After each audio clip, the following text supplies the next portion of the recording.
30년 만의 편지. 평범한 일상의 균열. 제 이름은 강민수. 올해 65세입니다. 작년에 중소기업 격리부장으로 정년퇴직을 했고, 지금은 아내 은희와 함께 조용한 노후를 보내고 있습니다. 아들 하나, 딸 하나 모두 출가시켰고, 손주도 둘이나 있습니다. 그저 평범하고 감사한 일상이었습니다. 매일 아침 6시에 일어나 공원을 산책하고 아내와 함께 아침을 먹습니다. 오전에는 복지관에서 탁구를 치고 오후에는 손주들을 봐주러 가는 게 제 일과였습니다. 그런데 지난 10월 말 평범한 화요일 오후였습니다. 우편함을 확인하는데 한 통의 편지가 눈에 띄었습니다.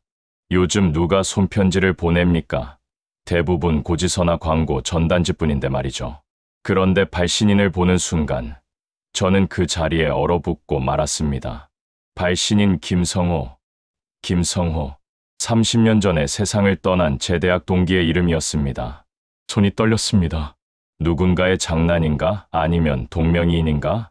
하지만 주소를 보니 성호가 살던 그 동네였습니다. 봉투를 들고 집 안으로 들어왔지만 차마 뜯을 수가 없었습니다. 30년. 제가 의도적으로 잊으려고 했던 그 이름이 다시 제 앞에 나타난 겁니다. 금기의 이름. 저는 거실 소파에 앉아 한참을 그 편지를 바라봤습니다. 여보, 뭘 그렇게 보고 있어요? 아내가 부엌에서 나오며 물었습니다. 아무것도 아니야. 저는 재빨리 편지를 주머니에 넣었습니다. 김성호. 그 이름은 우리 집안에서 금기어였습니다. 아내도 자식들도 모두 알고 있었죠. 아버지가 가장 싫어하는 이름이라는 것을요. 그날 저녁 식사 시간이 유난히 길게 느껴졌습니다. 아빠, 괜찮으세요? 얼굴이 안 좋아 보여요. 딸아이가 걱정스러운 얼굴로 울었습니다. 아니다. 그냥 좀 피곤해서 그래. 거짓말이었습니다. 사실 머릿속은 온통 그 편지 생각뿐이었습니다. 밤 11시 아내가 먼저 잠자리에 들었습니다. 저는 서재로 들어가 책상 서랍 깊숙이 편지를 넣었습니다. 아직 뜯을 용기가 나지 않았습니다. 그날 밤 저는 오랜만에 악몽을 꿨습니다. 30년 전 제가 성호의 멱살을 잡고 주먹을 휘두르던 그날의 악몽을요. 1994년 빛나던 시절. 김성호와 저는 1988년 같은 대학 경영학과에 입학했습니다. OT 날 술자리에서 처음 만났죠. 야, 너 술 진짜 잘 마신다. 이름이 뭐야? 김성호요, 형. 그는 저보다 한 살 어렸지만 형이라고 부르며 따랐습니다. 성호는 정말 의리 있는 친구였습니다. 제가 군대 간 2년 동안 한 달에 한 번씩 빠짐없이 편지를 보냈습니다. 전역하던 날도 새벽부터 부대 앞에서 기다리고 있었죠. 형, 축하해. 오늘도 성호에게 말합니다. 성호야, 오늘 손주 준서가 유치원에서 상 받았어. 착한 어린이 상이래. 내가 지켜준 아이야. 은희는 오늘도 건강해. 매일 아침 산책하고 요가도 해. 60대 중반인데도 20대처럼 건강하단다. 다 내 덕분이야. 제 책상 서랍에는 2통의 편지가 보관되어 있습니다. 하나는 성호가 보낸 편지, 다른 하나는 제가 성호에게 쓴 답장. 가끔 그 편지들을 꺼내 읽습니다. 읽을 때마다 눈물이 납니다. 하지만 이제는 후회의 눈물이 아닙니다. 감사의 눈물입니다. 성호를 만났던 것에 대한, 그의 사랑을 받았던 것에 대한 감사입니다. 여러분께 마지막으로 전하고 싶은 말이 있습니다. 우리는 때로 눈앞의 사실만 보고 판단합니다. 하지만 사람의 진심은 시간이 지나야 보이는 법입니다. 섣부른 판단으로 소중한 사람을 놓치지 마세요. 그리고 당신을 사랑하는 사람들에게 오늘 말해주세요. 고맙다고, 사랑한다고. 저는 이제 매일 아침 거울을 보며 다짐합니다. 오늘도 성호가 지켜준 이 생명을 의미 있게 살자. 오늘도 성호가 바라던 대로 은희를 사랑하자. 오늘도 감사하며 살자. 30년 만에 도착한 편지 한 통이 제 인생을 완전히 바꿔놓았습니다. 원망으로 가득했던 마음이 감사로 채워졌습니다. 미움이 사랑이 됐습니다. 그리고 이제 저는 압니다. 진정한 사랑은 시간도, 오해도, 심지어 죽음조차 이길 수 없다는 것을.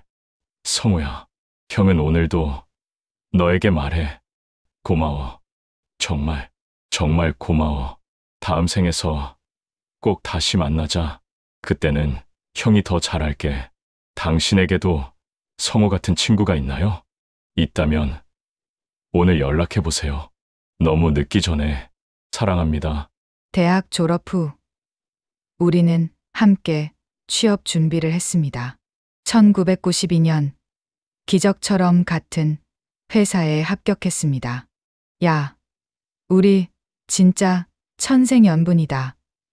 평생 친구하자. 회사 생활도 순탄했습니다. 같은 부서, 같은 팀이었으니까요. 퇴근 후에는 항상 함께 맥주를 마시며 꿈을 이야기했습니다. 형, 나는 언젠가 사업할 거야.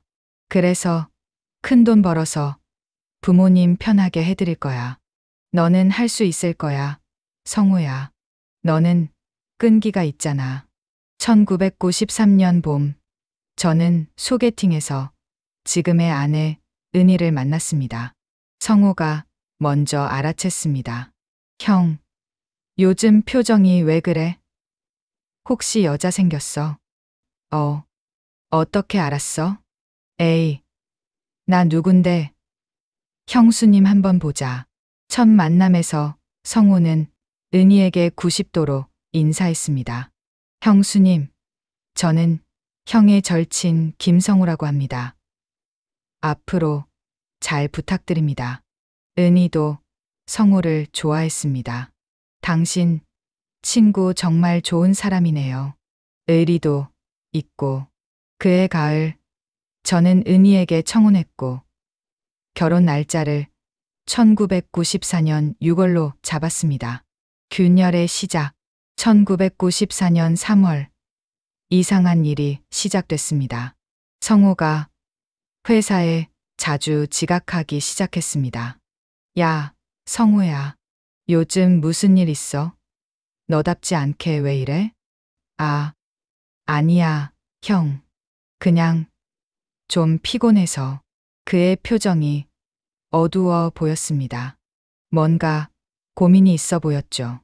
3월 말, 성우가 갑자기 회사를 그만뒀습니다. 형, 나 사업 시작하기로 했어. 뭐? 갑자기? 뭘 할 건데? 무역업이야. 친척 형이 중국 쪽 사업을 하는데 나한테 같이 하자고 제안했어. 솔직히 걱정이 됐습니다. 사업이라는 게 쉬운 일이 아니니까요.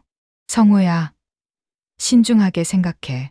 회사 생활도 나쁘지 않잖아. 형, 나는 해야겠어. 이게 내 인생을 바꿀 기회 같아. 그렇게 성우는 회사를 떠났습니다. 4월 초, 성우에게서 연락이 왔습니다.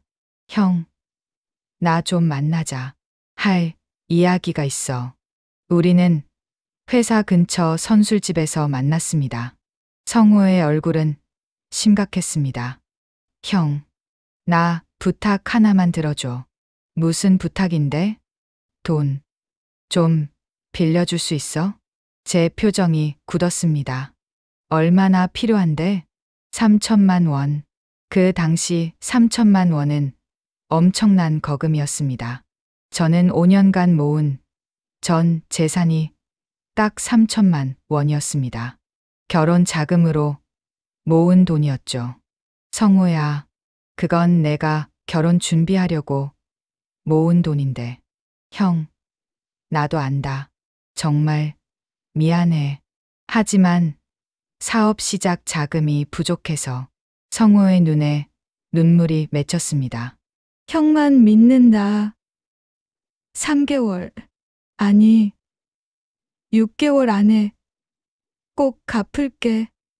이자도 붙여서 줄게. 저는 망설였습니다. 이성적으로는 거절해야 한다는 걸 알았습니다. 하지만 10년 지기 친구의 눈물을 보니 차마 거절할 수가 없었습니다. 알았어. 일주일 후에 줄게. 형, 정말 고마워. 내가 꼭 성공해서 갚을게. 그날 집에 돌아와 통장을 보며 한숨을 쉬었습니다. 은희에게는 차마 말하지 못했습니다. 배신의 시작. 일주일 후, 저는 은행에서 3천만 원을 인출해 성우에게 건넸습니다. 성우야, 이거 정말 중요한 돈이야. 꼭 약속 지켜야 해. 형, 걱정 마. 내가 형 언제 실망시킨 적 있어? 꼭 갚을게. 그렇게 3개월이 흘렀습니다. 7월, 결혼식이 한 달 앞으로 다가왔습니다. 성우에게 전화를 걸었습니다. 하지만 받지 않았습니다. 다음 날도, 그 다음 날도 전화를 받지 않았습니다. 문자를 보냈습니다. 성우야, 나야. 좀 급한데 연락 좀 해줘. 3일 뒤에야 답장이 왔습니다. 형, 미안. 요즘 너무 바빠. 조금만 기다려줘. 조금만? 이미 3개월이 지났는데 불안한 마음에 성우가 사는 원룸을 찾아갔습니다. 문을 두드렸지만 대답이 없었습니다. 옆집 아주머니가 나왔습니다. 성우 씨 찾으세요? 그 친구 한 달 전에 이사 갔어요. 네. 이사를 갔다고요? 네. 새벽에 짐 싸서 나가더라고요. 혹시 빚쟁이 피해서 도망간 거 아니에요? 그 말에 제 온몸에 소름이 돋았습니다.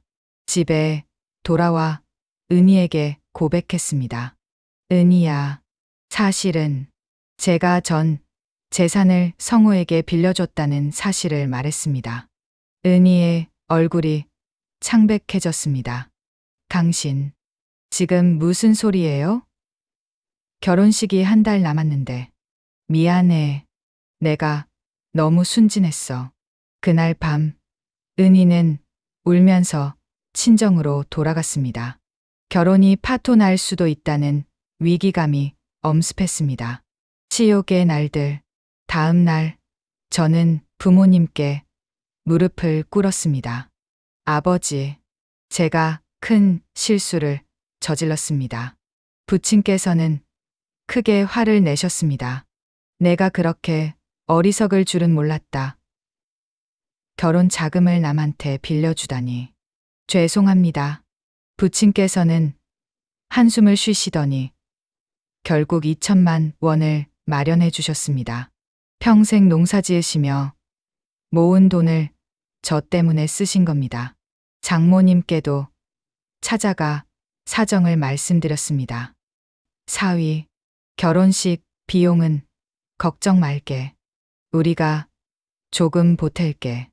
모든 어른들께 폐를 끼친 저는 정말 죽고 싶었습니다. 결혼식 3일 전 성호가 갑자기 나타났습니다. 회사 앞에서 기다리고 있었습니다. 형, 그의 모습은 말이 아니었습니다. 수염이 덥수룩하고 옷도 너덜너덜했습니다. 어떻게 된 거야? 형, 미안해. 정말 미안해. 미안하다고? 그게 다야? 3천만 원은? 사업이 완전히 망했어. 사기를 당했어. 지금 나도 빚쟁이한테 쫓기고 있어. 순간 제 안에 무언가가 폭발했습니다. 야, 이 새끼야. 저는 평생 처음으로 친구에게 주먹을 휘둘렀습니다. 성우는 맞고도 일어나지 못했습니다. 형, 정말 미안해. 내가 갚을게. 꼭 갚을게. 갚긴 뭘 갚아. 너 때문에 내 인생이 망가졌어. 형, 다시는 내 앞에 나타나지 마. 우리 인연은 여기서 끝이야. 그렇게 저는 성우를 그 자리에 남겨두고 떠났습니다. 뒤돌아보지 않았습니다. 그게 마지막이 될 줄도 모른 채 결혼식은 무사히 치렀습니다. 하지만 신혼여행은 포기했습니다. 돈이 없었으니까요. 신혼살림도 부모님 도움으로 겨우 차렸습니다. 그 치욕을 평생 잊을 수 없었습니다. 소식 없는 세월. 결혼 후 2년. 저는 빚을 갚느라 악착같이 일했습니다. 회사 일 외에 과외도 하고 주말에는 아르바이트도 했습니다. 은희도 파트타임으로 일하며 가게를 도왔습니다. 대학 동기들이 모임을 해도 가지 않았습니다. 성우 이야기가 나올까 봐 두려웠으니까요. 1995년 가을, 대학 동기 재호에게서 전화가 왔습니다. 민수야, 성우 소식 들었어? 아니, 무슨 소식? 성우가 교통사고로 세상을 떠났대. 전화를 받던 제 손이 멈췄습니다. 뭐라고? 지난주에 고속도로에서 트럭이랑 정면 충돌했대. 현장에서 바로 전화를 끊었습니다. 그날 밤 이상한 감정이 들었습니다. 슬픔도 분노도 후회도 아닌 그저 텅 빈 공허함이었습니다. 장례식은 그의 고향에서 치러졌다고 했습니다. 장례식 같이 갈래? 재호가 물었지만 저는 고개를 저었습니다. 아니, 난 안 갈래. 그래도 친구였잖아. 아니야. 그 사람은 더 이상 내 친구가 아니야. 그렇게 저는 성우의 마지막도 함께하지 않았습니다. 그것이 제 나름의 복수였고 응징이었습니다. 시간이 흘러 아이들이 태어났습니다. 1997년에 아들, 1999년에 딸이 태어났습니다. 열심히 일한 덕분에 빚도 모두 갚고 작은 아파트도 장만했습니다. 직장 생활도 순탄했습니다. 부장까지 승진했으니까요. 아이들도 잘 자라주었고 무사히 대학도 보냈습니다. 2020년에 손주도 태어났습니다. 겉으로 보기에 저는 행복한 사람이었습니다. 하지만 가끔 술을 마시면 성우 생각이 났습니다. 그 자식, 지금쯤 저승에서 뭐 하고 있으려나. 미움과 그리움이 뒤섞인 감정이었습니다. 30년, 정말 긴 세월이었습니다. 편지를 열다. 편지를 받은 지 일주일이 지났습니다. 매일 서랍을 열어 편지를 꺼내보곤 했지만 뜯지는 못했습니다. 11월 첫째 주 일요일, 가족들이 모두 외출했습니다. 혼자 집에 남은 저는 서재로 들어갔습니다. 더 이상 미룰 수 없었습니다. 떨리는 손으로 편지 봉투를 들었습니다. 봉투 뒷면에 작은 글씨가 적혀 있었습니다. 2024년 11월 첫째 주에 전달할 것. 박순자 드림. 박순자. 은희 어머니의 이름이었습니다. 왜 장모님이? 무슨 의미일까? 더 이상 참을 수 없었습니다. 편지를 뜯었습니다. 3장의 편지지가 들어있었습니다. 첫 장을 펼쳤습니다. 성우의 필체가 눈에 익었습니다. 형, 강민수 형. 이 편지를 읽고 있다면 내가 정한 시간이 된 거겠지. 2024년 11월, 형수님이 완치 판정을 받고 30년이 지난 시점. 먼저 진심으로 사과하고 싶어. 내가 형의 3천만 원을 갚지 못한 건 사실이야. 형이 나를 평생 원망하며 산 것도 당연해. 하지만 형이 모르는 진실이 하나 있어. 그 돈으로 사업을 한 게 아니었어.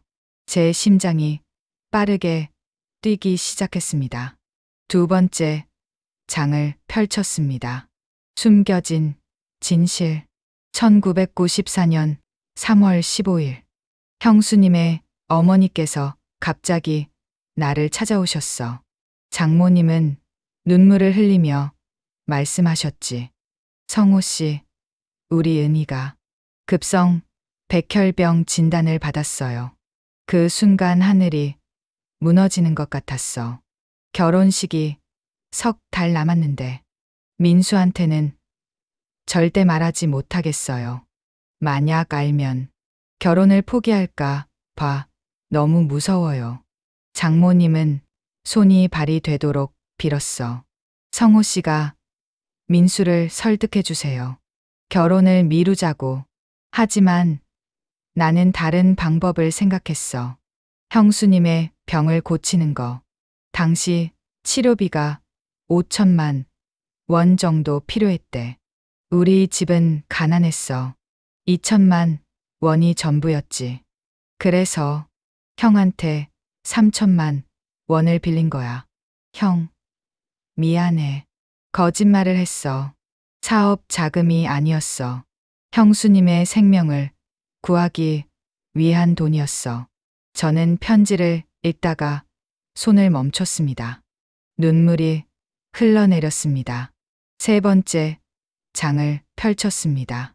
형한테 빌린 3천만 원과 내 돈 2천만 원, 합계 5천만 원을 익명으로 병원에 입금했어. 형수님은 석 달간 항암 치료를 받았어. 형은 몰랐겠지?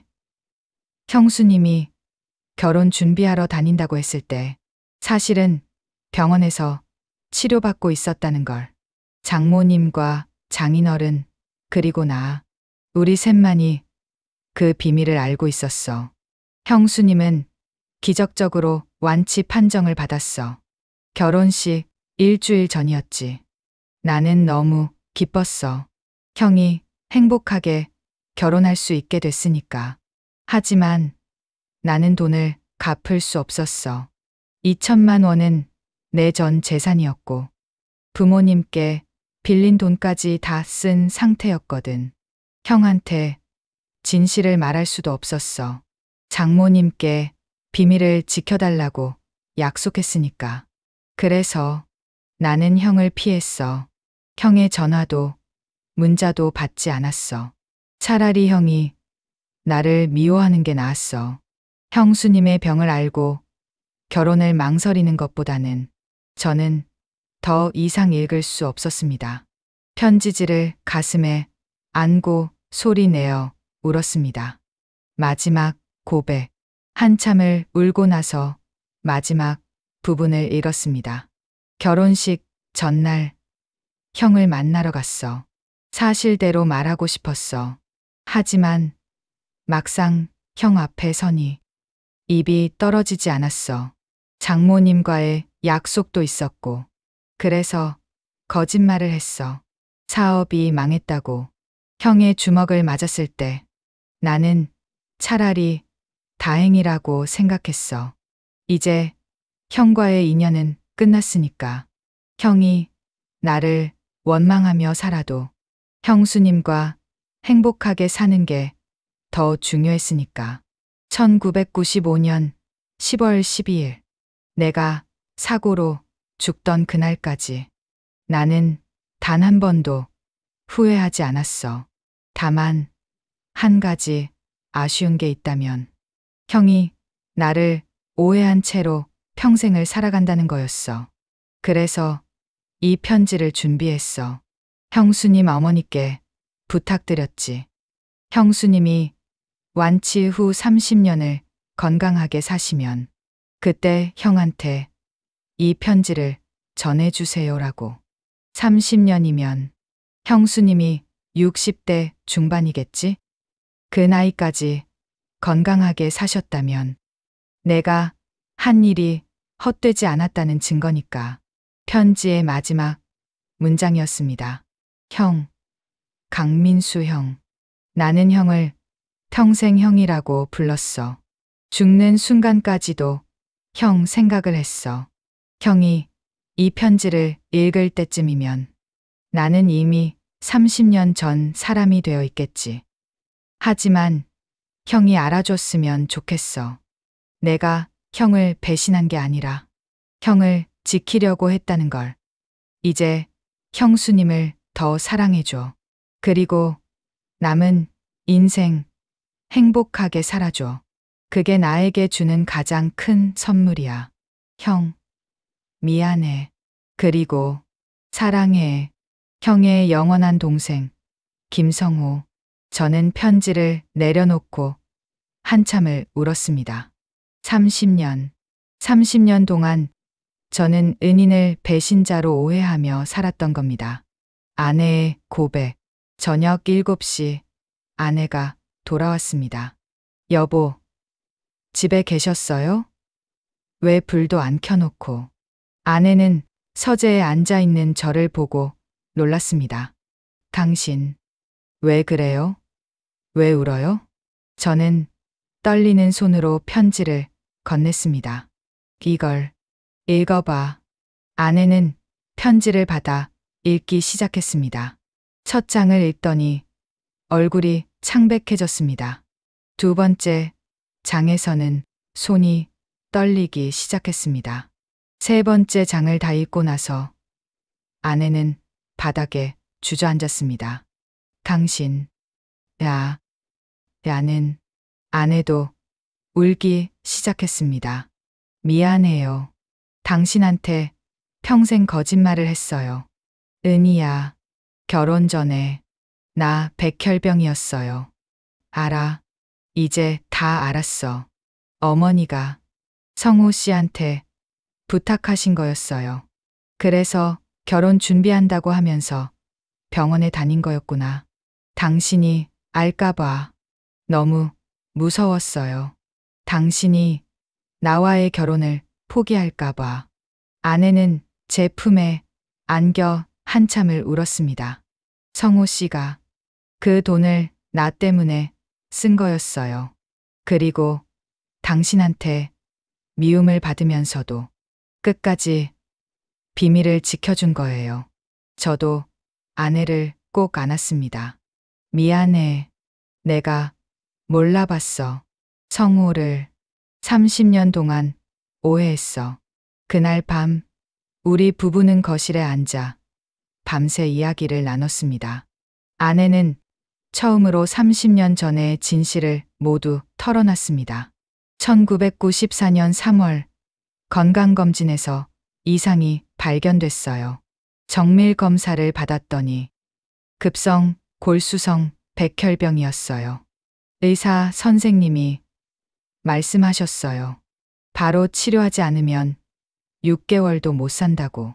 어머니가 울면서 성호 씨를 찾아가셨대요. 성호 씨는 단 하루도 망설이지 않고 도와주셨대요. 익명으로 병원비를 입금해 주시고 치료받는 동안 매주 병문안도 오셨어요. 당신 몰래 숨겨진 희생. 아내의 고백은 계속되었습니다. 성호 씨는 정말 천사 같은 사람이었어요. 내가 항암 치료로 고통스러워할 때마다 형수님, 힘내세요. 형이 기다리고 있잖아요 라고 말씀하셨어요. 치료비도 모자라서 성호 씨가 본인 부모님께도 돈을 빌렸대요. 그것도 모자라서 아르바이트를 2개씩 하셨대요. 밤에는 편의점, 새벽에는 신문 배달까지. 저는 아무 말도 할 수 없었습니다. 결혼식 일주일 전 완치 판정을 받았어요. 그날 병실에 성호 씨가 오셨어요. 형수님, 축하드려요. 이제 형과 행복하게 사세요라고 하시면서 나는 물었어요. 성호 씨, 민수한테 이야기해도 되겠죠? 그러고. 그런데 성호 씨가 고개를 저으셨어요. 안 됩니다. 형한테 평생 비밀로 해주세요. 형이 알면 형수님을 불쌍하게 생각할까봐 걱정돼요. 그냥 건강한 신부로 기억되는 게 더 좋지 않겠어요? 그래서 나도 평생 당신한테 말하지 못했어요. 아내는 눈물로 얼룩진 얼굴로 저를 바라봤습니다. 당신이 성호 씨를 원망하는 걸 보면서 나는 너무 괴로웠어요. 하지만 약속을 지켜야 했어요. 성호 씨가 그렇게 부탁하셨으니까 저는 아내의 손을 꼭 잡았습니다. 고생 많았어. 혼자 그 비밀을 안고 살았구나. 어머니도 30년 동안 그 편지를 보관하셨네. 성호가 부탁한 대로 내가 30년을 건강하게 살 때까지. 그 순간 모든 퍼즐이 맞춰졌습니다. 왜 장모님이 저에게 항상 미안한 눈빛을 보내셨는지, 왜 아내가 성우 이야기만 나오면 불편해했는지, 모든 게 이해가 됐습니다. 뒤늦은 방문. 다음 날 아침, 저는 일찍 일어났습니다. 재호에게 전화를 걸었습니다. 재호야, 나야. 성우 묘가 어디 있는지 알아? 갑자기 왜? 30년 만에 찾아가려고? 응. 할 이야기가 있어서. 재호는 주소를 알려줬습니다. 경기도 파주의 한 공원 묘지였습니다. 아내에게 말했습니다. 나 오늘 성호 묘에 다녀올게. 여보, 나도 같이 가도 될까요? 그래. 같이 가자. 차를 몰고 2시간을 달렸습니다. 공원 묘지에 도착해서 관리사무소에 물었습니다. 김성호, 1995년에 안장된 분 찾는데요. 3구역 47번입니다. 묘역을 찾아가는 길, 제 다리가 떨렸습니다. 30년 만에 친구를 만나러 가는 길이었습니다. 작은 묘비가 보였습니다. 구 김성호 지묘 1970에 1995 영면하소서. 묘비 앞에 무릎을 꿇었습니다. 30년 동안 무심히 자란 잡초들이 묘를 둘러싸고 있었습니다. 아무도 찾아오지 않았다는 증거였습니다. 성호야, 제 목소리가 떨렸습니다. 형이다. 30년 만에 왔다. 아내도 옆에서 눈물을 흘렸습니다. 저는 가방에서 소주 한 병을 꺼냈습니다. 묘비 앞에 따르면서 말했습니다. 성호야, 미안하다. 형이 몰랐어. 내가 나를 위해서, 은희를 위해서 그렇게 희생한 줄 몰랐어. 눈물이 멈추지 않았습니다. 30년. 형은 너를 배신자로 생각하고 살았어. 너를 원망하고 미워하고 심지어 내 장례식에도 가지 않았어. 형이 정말 미안하다. 용서와 감사. 한참을 울고 나서 저는 묘비를 쓰다듬었습니다. 성호야, 고마워. 내가 아니었으면 은희는 이 세상에 없었을 거야. 우리 아이들도 손주들도 태어나지 못했을 거야. 너는 내 가족 전체를 살린 거야. 아내도 무릎을 꿇고 절을 했습니다. 성호 씨, 정말 고맙습니다. 제 생명을 살려주셔서 제가 30년 동안 건강하게 살 수 있었던 건 모두 성호 씨 덕분입니다. 우리는 그날 오후 내내 묘 앞에 앉아 있었습니다. 30년 동안 못했던 이야기를 나눴습니다. 성호야, 기억나니? 대학교 1학년 때 우리 MT 갔던 거. 너는 밤새 기타 치면서 노래 불렀잖아. 친구라는 노래, 너 정말 좋아했지. 회사 다닐 때도 우리 맨날 퇴근하고 소주 마셨잖아. 너는 항상 말했어. 형, 나는 형이 최고야 라고. 그때 형은 몰랐어. 내가 진짜 최고의 친구라는 걸. 해가 지기 시작했습니다. 관리인이 와서 말했습니다. 손님, 이제 문 닫을 시간입니다. 네, 알겠습니다. 일어서기 전에 마지막으로 말했습니다. 성호야, 형은 이제 알았어. 내가 얼마나 큰 사랑으로 나를 지켜줬는지. 앞으로 남은 인생 동안 형은 너를 자랑스러운 친구로 기억할게. 그리고 은희를 더 사랑할게. 그게 내가 바라는 거잖아. 성호야, 고마워. 정말 고마워. 다음 생에서는 꼭 다시 친구하자. 묘역을 떠나며 뒤돌아봤습니다. 석양빛에 물든 묘비가 평화로워 보였습니다. 진실을 나누다 집으로 돌아오는 길 아내에게 물었습니다. 은희야, 장모님께 전화 좀 드려야겠어. 응. 어머니도 기다리고 계실 거예요. 집에 도착해서 장모님께 전화를 드렸습니다. 장모님, 저 민수입니다. 아, 사위, 편지 받았구나. 예. 어머님, 왜 이제야 말씀해 주신 거예요? 미안하다. 사위, 성호 씨가 그렇게 부탁했단다. 은희가 30년을 건강하게 살면 그때 전해달라고. 어머니도 30년 동안 그 비밀을 지키시느라 힘드셨죠? 힘들긴 너희 둘이 더 힘들었지. 사위가 성호 씨를 오해하는 걸 보면서 내 가슴도 많이 아팠단다. 저는 눈물을 삼켰습니다. 어머님, 정말 감사합니다. 성호를 만나게 해주셔서, 아니, 성호의 진심을 알게 해주셔서. 다음 날, 저는 아들과 딸을 불렀습니다. 애들아, 할 이야기가 있어. 온 가족이 거실에 모였습니다. 저는 30년 전의 이야기를 처음으로 털어놨습니다. 김성호라는 친구가 있었다는 것, 엄마의 생명을 구한 은인이었다는 것. 하지만 아빠는 30년 동안 그를 오해했다는 것. 아들이 물었습니다. 아빠, 그럼 우리가 이렇게 살 수 있는 건 그 성호 삼촌 덕분이란 거예요? 그래.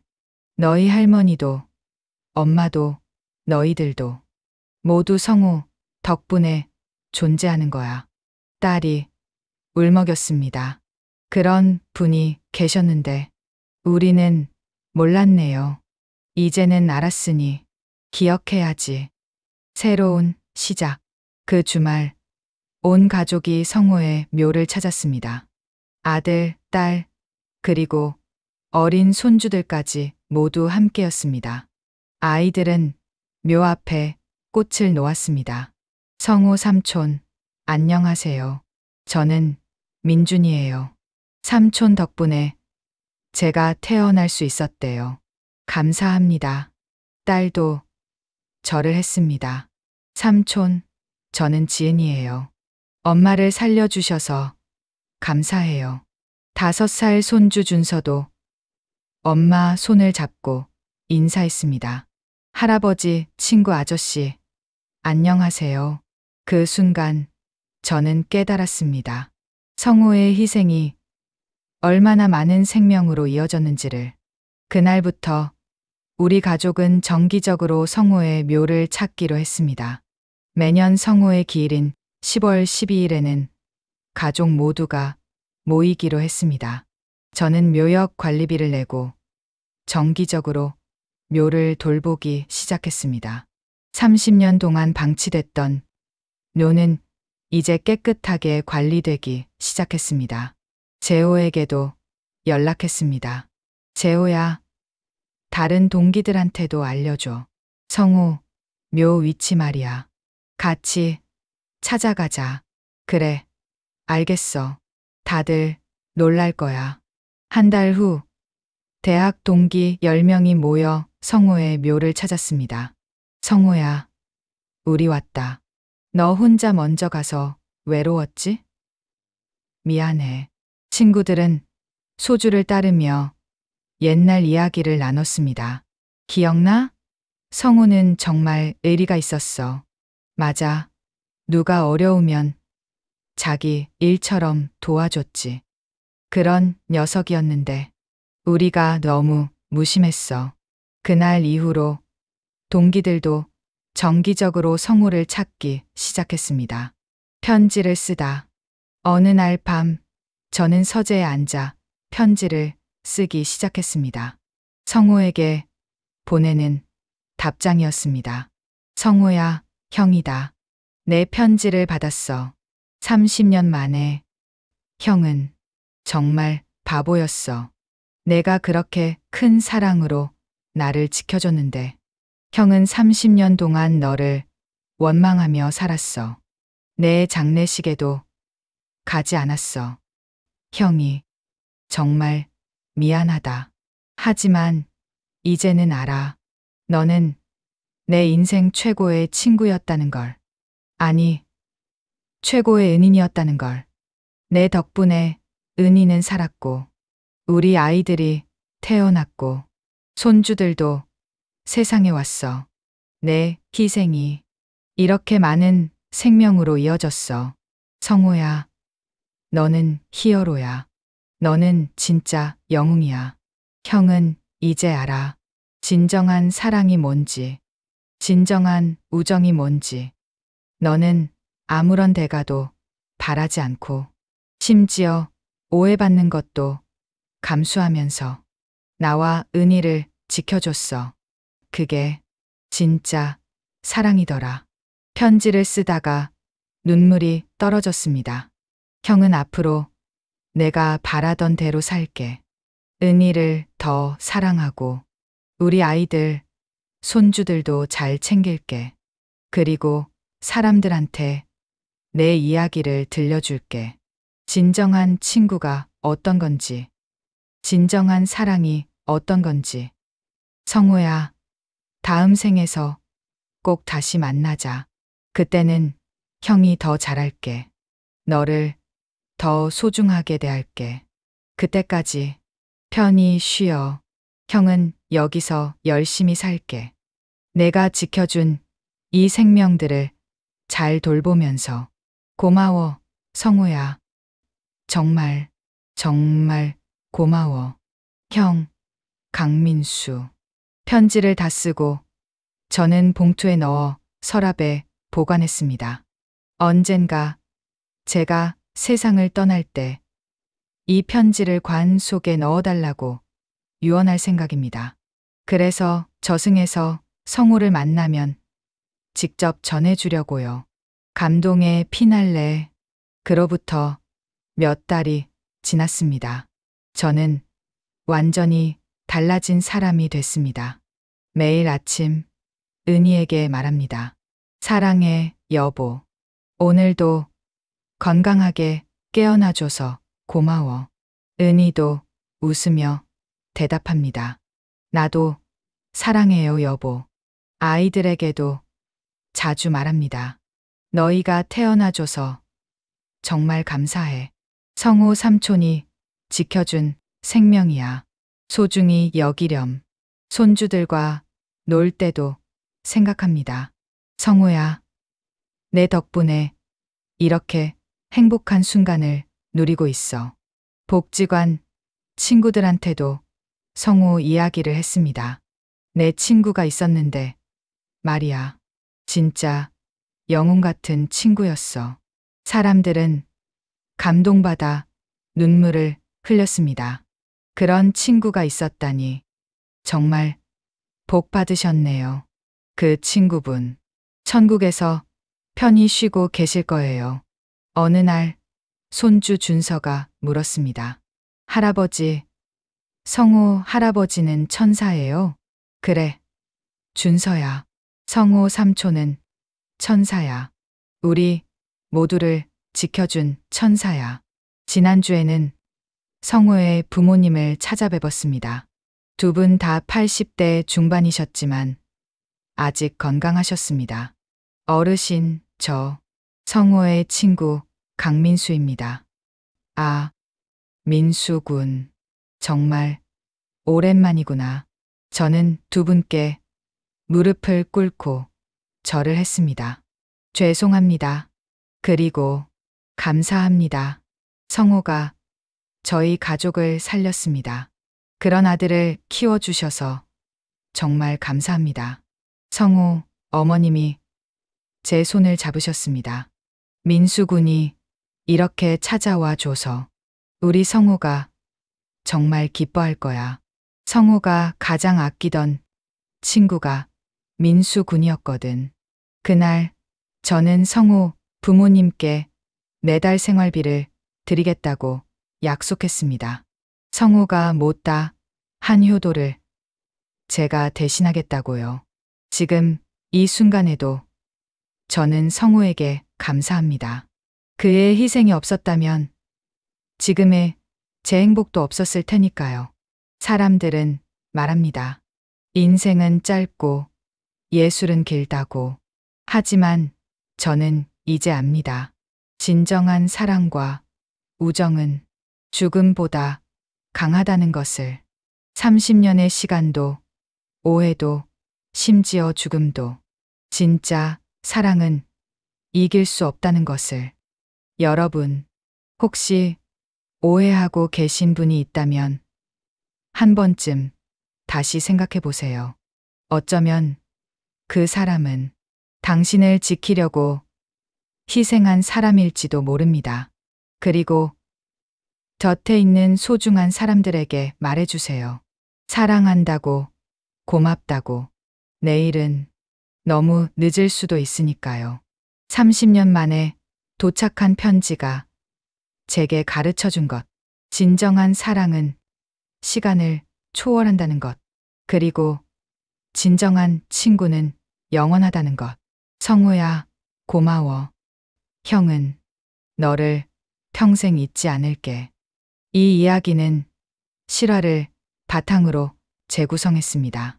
당신 곁의 소중한 사람에게 오늘 사랑한다고 말해주세요. 구 김성우 님의 명복을 빕니다. 편지를 받은 지 1년이 지났습니다. 저는 이제 66세가 됐습니다. 매달 첫째 주 일요일 우리 가족은 성호의 묘를 찾습니다. 봄에는 꽃을 심고 여름에는 잡초를 뽑고 가을에는 낙엽을 쓸고 겨울에는 눈을 치웁니다. 성호의 묘는 이제 공원묘지에서 가장 잘 관리되는 묘가 됐습니다. 제 서재에는 성호의 사진이 걸려 있습니다. 1994년 우리가 함께 찍은 마지막 사진입니다. 그 사진을 볼 때마다 생각합니다. 성호야, 너 정말 멋있었어. 형보다 훨씬 멋있는 사람이었어. 오늘 구독과 좋아요는 영상 제작에 큰 힘이 됩니다. 감사합니다.